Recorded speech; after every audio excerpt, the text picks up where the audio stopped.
Oke, bismillahirrahmanirrahim. Assalamualaikum warahmatullahi wabarakatuh. Kita kembali lagi di video saya materi seputar ilmu kebidanan. Oke, materi kali ini masih membahas mata kuliah dari organisasi dan manajemen pelayanan kebidanan. Kali ini saya masuk di materi ke-14, yaitu ini materi 14-15 ini dia saling berkaitan karena membahas tentang monitoring dan evaluasi dalam pemberdayaan. Kemarin sudah membahas tentang pemberdayaan kader dan dukun, pemberdayaan proses-proses pemberdayaannya itu bagaimana, syarat-syarat pemberdayaan itu bagaimana, sudah bahas pemberdayaan pada tingkat individu seperti apa, pada tingkat kelompok, dalam hal ini kelompok besar masyarakat seperti apa. Jadi setelah kita mengetahui proses pemberdayaan itu dan dalam lingkup pelayanan kebidanan seperti apa, tentunya perlu dimonitoring pemberdayaan itu. Setelah dimonitoring perlu dievaluasi untuk mengetahui proses pemberdayaan itu tercapai tidak tujuannya, seperti itu. Oke, langsung saja. Monitoring adalah proses melihat dan memikirkan kembali secara menyeluruh yang dilakukan terus-menerus atau berkala oleh berbagai pihak untuk mengetahui perkembangan diri sebuah pekerjaan atau program. Sedangkan evaluasi adalah penilaian atau analisa tingkat keberhasilan pelaksanaan kegiatan pemberdayaan masyarakat dari perencanaan yang telah diprogramkan. Jadi monitoring yaitu proses melihat atau memantau kembali secara keseluruhan kegiatan secara berkala, pemantauannya secara berkala untuk mengetahui perkembangan dari kegiatan itu, perkembangan dari proses itu berjalan dengan baik atau tidak. Terus evaluasi jika proses monitoring sudah selesai, kegiatan sudah berjalan. Jadi tinggal kita lihat tercapai tidak, sesuai tidak dengan tujuan awal dilakukan kegiatan tersebut, sesuai tidak dengan rencana awal pemberdayaan tersebut, seperti itu. Itu evaluasi. Jadi mengevaluasi kembali, mengecek kembali sesuai tidak. Nah, pemberdayaan masyarakat adalah segala bentuk kegiatan yang bertujuan untuk terus meningkatkan keberdayaan masyarakat, untuk memperbaiki kesejahteraan dan meningkatkan partisipasi mereka dalam segala kegiatan yang konservasi, yang sumber dayanya itu berasal dari alam hayati dan ekosistemnya secara berkelanjutan. Di sini bisa kita lihat perbedaan monitoring dan evaluasi. Monitoring itu dilakukan terus-menerus, sedangkan evaluasi itu dilakukan di akhir kegiatan saja. Yang diukur dalam monitoring yaitu output dan proses, kemudian sering fokus inputnya, kegiatan, kondisi, atau asumsi.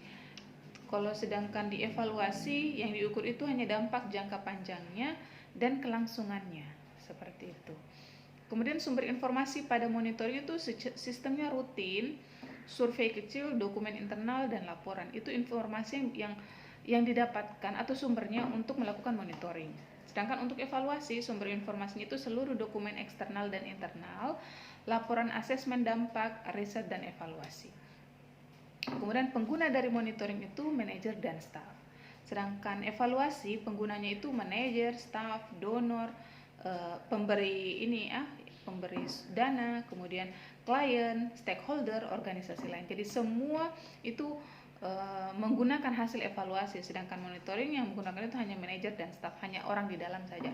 Sedangkan evaluasi itu semua menggunakan hasil dari evaluasi ini. Kemudian penggunaan hasil, kalau monitoring itu hanya digunakan untuk koreksi minor dan program, sedangkan evaluasi digunakan untuk koreksi mayor, koreksi secara umum yang besar-besaran, kemudian perubahan kebijakan, untuk perubahan strategi untuk masa mendatang, termasuk penghentian program atau feedback. Jadi evaluasi ini digunakan untuk programnya tercapai tidak tujuannya. Kalau tercapai dilanjutkan, kalau tidak dihentikan, seperti itu.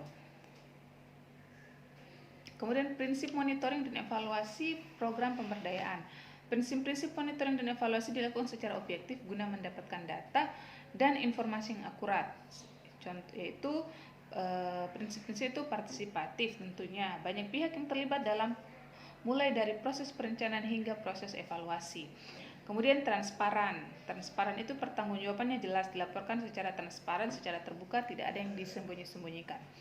Kemudian tanggung gugat. Pengambilan keputusan dan penggunaan sumber daya bisa ditanggung di depan masyarakat luas. Artinya monitoring dan evaluasi ini adalah kegiatan yang wajib harus bisa dipertanggungjawabkan. Makanya penting dilakukan monitoring karena akan dipertanggungjawabkan nanti saat dievaluasi. Kemudian kesetaraan, artinya semua pihak yang terlibat dalam proses monitoring dan evaluasi mempunyai hak dan kedudukan yang setara.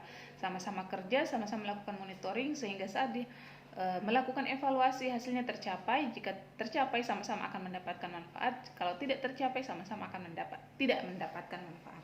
Seperti itu. Kemudian kejujuran, tentunya pelaporan kegiatan dilakukan dengan jujur dan sesuai dengan kenyataan yang di lapangan untuk mencapai evaluasi tadi. Jadi saat evaluasi monitoring tidak dilakukan dengan kejujuran, tentu saat dievaluasi itu tidak akan ditahu hasilnya, tidak akan bisa tercapai seperti itu. Kemudian berjiwa besar dalam menerima dan memberikan kritik dan saran dari dan kepada pihak lain. Tentu dalam melakukan monitoring dan evaluasi kita harus bisa pelaku program atau pelaksana kegiatan pemberdayaan harus mampu berjiwa besar dalam hal mampu menerima kritik dan saran dari pihak-pihak lain untuk mengevaluasi, untuk memperbaiki program pemberdayaan itu agar kedepannya bisa berjalan lebih baik lagi. Keterpaduan, monitoring dan evaluasi dilakukan dengan melihat semua arah secara terpadu dan menyeluruh. Fleksibel, tidak kaku, sesuai dengan keadaan waktu dan tempat. Kemudian kesepakatan, pelaksanaan monitoring dan evaluasi harus didasarkan pada kesepakatan bersama semua pihak. Penyusunan monitoring dan evaluasi program pemberdayaan. Pemantauan atau monitoring umumnya lebih diorientasikan untuk masukkan program. Tujuan pemantauan adalah mengetahui apakah program berjalan sesuai dengan rencana dan apakah hal-hal yang perlu disesuaikan untuk perbaikan program. Pemantauan secara teratur juga penting untuk mengetahui apakah program dilaksanakan sesuai dengan prinsip dan tata aturannya.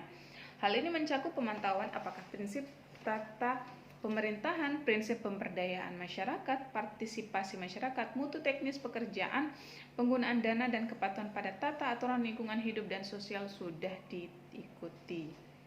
Dalam penyusunan monitoring, program pemberdayaan terdapat beberapa tahap. Yaitu pertama ada tahap perencanaan, tahap pelaksanaan, kemudian tahap pelaporan.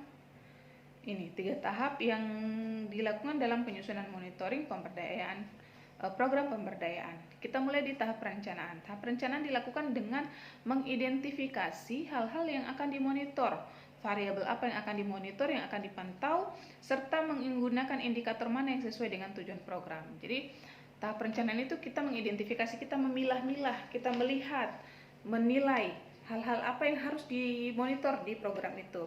Jadi saat monitor sudah ditahu apa-apa yang akan dipantau, bukan memantau semua secara keseluruhan, tapi kita sudah lihat poin-poin titik-titik mana saja yang perlu dipantau supaya waktu monitoring tidak terbuang habis cuma-cuma.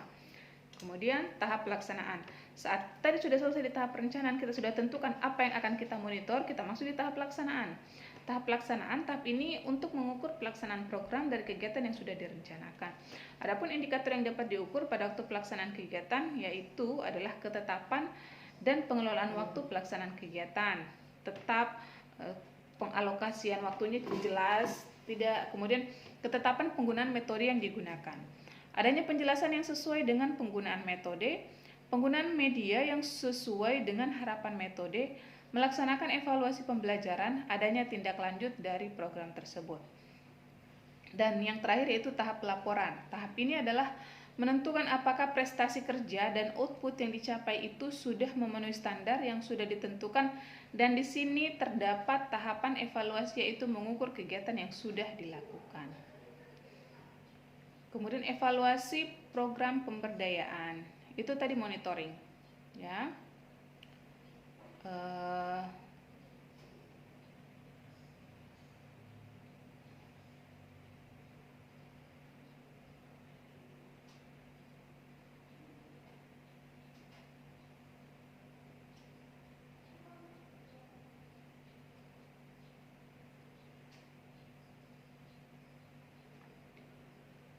Itu proses-proses yang bisa dilakukan dalam proses monitoring. Jadi dalam semua program-program pelayanan kebidanan tentu harus dimonitor selalu, baik itu program KIA, kesehatan ibu dan anak, program kesehatan reproduksi, program KB, keluarga berencana. Itu semua program yang saat dicanangkan sudah ditentukan tujuannya seperti apa, kemudian saat pelaksanaannya selalu dimonitoring, karena nanti setelah dimonitoring tentu akan hasil akhir akan dievaluasi. Jadi tiap tahun itu hasil evaluasi dalam program-program kebidanan itu selalu dalam bentuk data untuk dalam data itu akan dihitung dan dinilai. Dinilai itu disesuaikan dengan angka kematian, data-data sebelumnya, dievaluasi kematian, angka kesakitan seperti morbiditas dan mortalitas, kemudian angka kejadian penyakit, kasus-kasus sudah mulai berkurang atau tidak, itu evaluasinya seperti itu, dia dalam bentuk angka dan akan ditampilkan. Kalau kita di Indonesia datanya itu akan ditampilkan dalam bentuk data profil kesehatan di wilayah terkait. Jadi ada profil kesehatan di wilayah tingkat kabupaten, tingkat provinsi, tingkat puskesmas, bahkan tingkat nasional, dalam hal ini tingkat Indonesia. Dan yang paling terakhir itu tingkat internasional atau global dalam bentuk WHO, tingkat data dalam tingkat WHO, seperti itu. Itu hasil evaluasi terakhir, titik terakhir untuk melihat ternyata angka pelayanan kebidanan di Indonesia itu makin membaik, makin menurun seperti itu. Oke, itu untuk materi monitoring. Nanti kita akan lanjut di materi evaluasi. Jadi monitoring dan evaluasi pemberdayaan ini mereka materinya dia bersambung ya, saling berkaitan. Karena setelah dimonitoring tentunya akan dievaluasi selaku kegiatan tindak lanjut dari monitoring tadi. Seperti itu. Terima kasih. Wassalamualaikum warahmatullahi wabarakatuh.